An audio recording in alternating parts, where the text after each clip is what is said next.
मासूम बच्चों को कनीज बनाकर उन पर जुल्म ढाने वाले पीर असद शाह की मां का अंदाज़े बयां देखकर लगता है ये तो हिना शाह से भी ज्यादा जालिम है।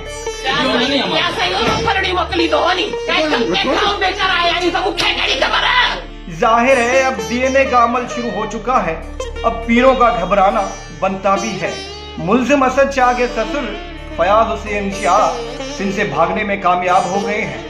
उनकी मोबाइल लोकेशन के मुताबिक वो इस वक्त बलोचिस्तान में है।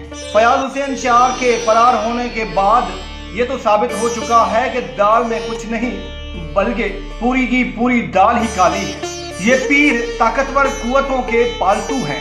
जाहिर सी बात है किसी पुलिस ऑफिसर में इतनी जुर्रत नहीं थी कि इन पीरों को गिरफ्तार करे, लेकिन ये अवामी रद्द अमल था जिसने पुलिस ऑफिसरों की नींदें हराम कर दी। तभी तो पीर असद शाह गिरफ्तार हुआ, लेकिन हिना शाह अभी भी अदालतों से रिलीफ हासिल करने में कामयाब हो रही है। मरकजी मुल्जिम पीर असद शाह की बीवी यानी हिना शाह मुल्क से फरार नहीं हुई है। अब उनका फरार होना भी नामुमकिन है क्योंकि एसएसपी खैरपुर रोहल खोसो ने उनका नाम ईसीएल में डालने की सिफारिश की है। ये फातिमा एक गरीब और बेवकूफ की बेटी थी। फर्ज करें अगर फातिमा किसी पीर की बेटी होती और ये मुल्जिम उस गरीब का बेटा होता तो अब तक कितने खानदान गिरफ्तार हो चुके होते।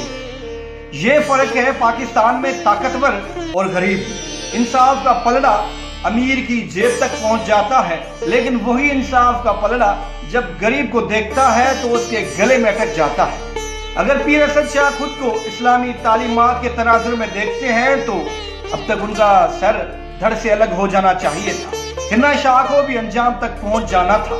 अगर इस्लामी तालीमात को मद्देनजर रखते हुए देखें तो फयाज हुसैन शाह इस तरह से फरार नहीं हो सकते थे। अगर नाजिम जोकियो केस में एक जोकियो सरदार को लटका दिया जाता तो सूरत हाल मुख्तलिफ होती, लेकिन यहाँ जो इंसाफ है वो पैसों का पुजारी है।